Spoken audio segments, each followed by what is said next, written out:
خوش آمدید۔ آج ہم قرآن مجید کی نامی سورہ التوبہ اس کا ایک گہرائی سے جائزہ لے رہے ہیں۔ یہ سورہ فوراً ہی پہچانی جاتی ہے اپنی ایک منفرد خصوصیت سے۔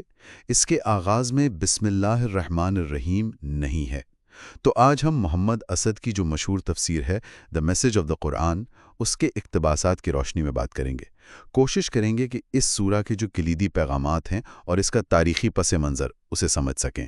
یہ بالکل، اور یہ بسم اللہ کا نہ ہونا یہ واقعی ایک بہت اہم نکتہ ہے۔ اکثر مفسرین اور محمد اسد بھی اس کا تعلق پچھلی سورہ یعنی الانفال سے جوڑتے ہیں۔ دیکھیں، الانفال میں جنگ اور معاہدات کے اصول بیان ہوئے تھے، تو التوبہ گویا اسی سلسلے کو آگے بڑھا رہی ہے اور ان لوگوں سے لا تعلقی یعنی برات اس کا اعلان کرتی ہے جنہوں نے معاہدے توڑے تھے۔ یہ سورہ زیادہ تر سن 9 ہجری میں نازل ہوئی، غزوہ تبوک کے آس پاس کا زمانہ ہے۔ اچھا، تو سورہ کا آغاز ہی ایک طرح کے اعلان سے ہو رہا ہے، خدا اور اس کے رسول کی طرف سے ان مشرکین سے لا تعلقی کا اعلان، یعنی وہ قبائل جنہوں نے مسلمانوں سے کیے گئے معاہدوں کی خلاف ورزی کی تھی، ان سے تعلقات منقطع کرنے کا اعلان ہے اور انہیں 4 مہینے کی مہلت دی گئی۔ جی ہاں، لیکن یہ سمجھنا بہت ضروری ہے، اور آیت 4 اس سے بالکل واضح کر دیتی ہے کہ یہ اعلان ان مشرکین پر لاگو نہیں ہوتا جنہوں نے اپنے معاہدوں کا پاس رکھا اور جنہوں نے مسلمانوں کے خلاف کسی دشمن کی مدد نہیں کی۔ ان کے ساتھ تو معاہدے کی مدت پوری کرنے کا حکم ہے۔ محمد اسد کے نزدیک یہ بات خدا کی محبت کو ظاہر کرتی ہے ان پرہیزگار بندوں سے جو اپنے وعدوں پر قائم رہتے ہیں۔ صحیح۔ اسی تسلسل میں پھر آتی ہے آیت 5، جس کا حوالہ بہت دیا جاتا ہے اور بعض اوقات شاید غلط مطلب بھی نکالا جاتا ہے۔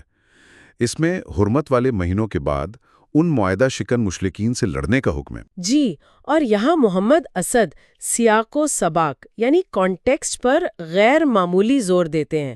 وہ واضح کرتے ہیں کہ یہ حکم صرف ان مخصوص گروہوں کے لیے تھا جو پہلے ہی مسلمانوں سے حالت جنگ میں تھے، جنہوں نے معاہدے توڑے تھے اور جارحانہ کارروائیاں کر رہے تھے۔ یہ کوئی، آپ دیکھیں، عام حکم نہیں تھا کہ ہر غیر مسلم سے لڑا جائے، اور نہ ہی یہ اسلام قبول کرنے یا مرنے کا اختیار دیتا ہے۔ قرآن کا بنیادی اصول تو وہی ہے، دین میں کوئی زبردستی نہیں۔ اچھا، یعنی یہ حکم دفاعی نوعیت کا تھا اور ایک خاص صورتحال سے متعلق تھا۔ یہ واقعی دلچسپ نکتہ ہے، کیونکہ اکثر اس آیت کو اس کے سیاق و سباق سے ہٹا کر پیش کیا جاتا ہے۔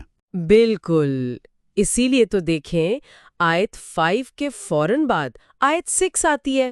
اس میں حکم ہے کہ اگر ان جنگجو دشمنوں میں سے بھی کوئی پناہ مانگے تو اسے نہ صرف پناہ دو بلکہ اللہ کا کلام سننے کا موقع بھی دو، اور پھر اس کو اس کی محفوظ پناہ گاہ تک پہنچا دو۔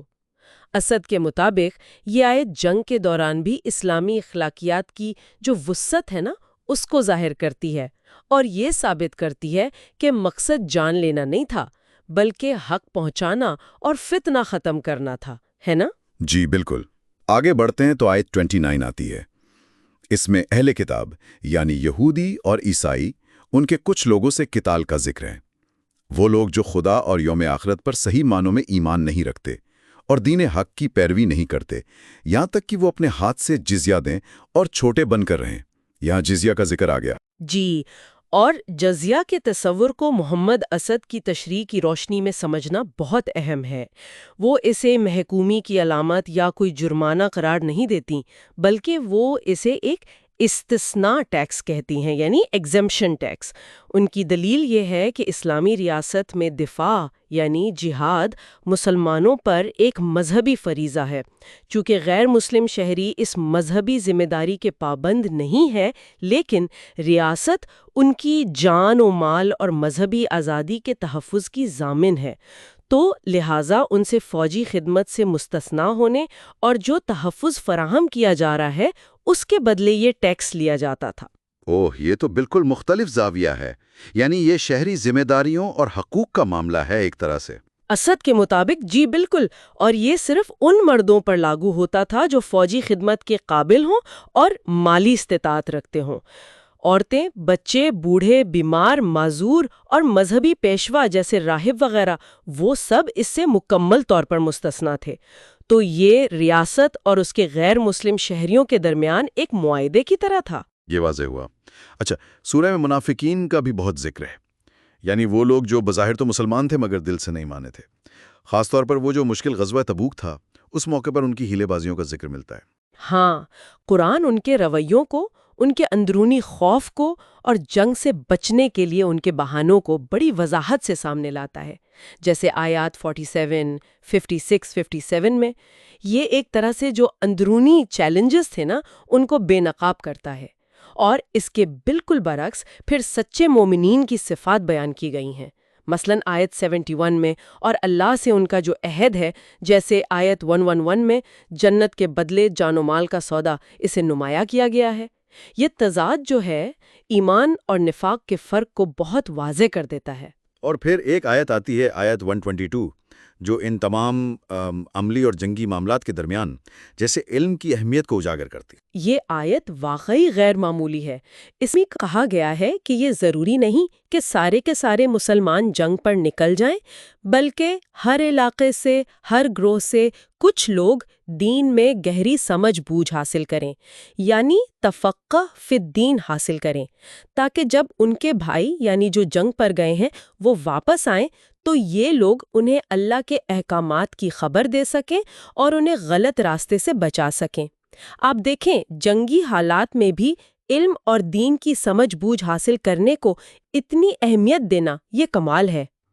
تو اگر ہم اس ساری گفتگو کو سمیٹیں تو سورہ توبہ ہمیں معاہدوں کی پاسداری کی اہمیت بتاتی ہے، عہد شکنی کے نتائج سے آگاہ کرتی ہے، جنگ کے مخصوص حالات اور اس کے اخلاقی ضابطے واضح کرتی ہے، توبہ کی حقیقت، منافقت کی نفسیات اور سچے ایمان کے تقاضوں سے بھی روشناس کراتی ہے، اور محمد اسد کی تفسیر واقعی ان آیات کو ان کے اصل تاریخی اور وسیع تر قرآنی تناظر میں سمجھنے میں بہت مدد دیتی ہے۔ بالکل، یہ سورہ جہاں ایک طرف اللہ کی رحمت اور توبہ قبول کرنے کی وسیع گنجائش کو یاد دلاتی ہے، وہیں دوسری طرف ذمہ داری، جواب دہی اور قول و فعل میں مطابقت کی اہمیت پر بھی بہت زور دیتی ہے۔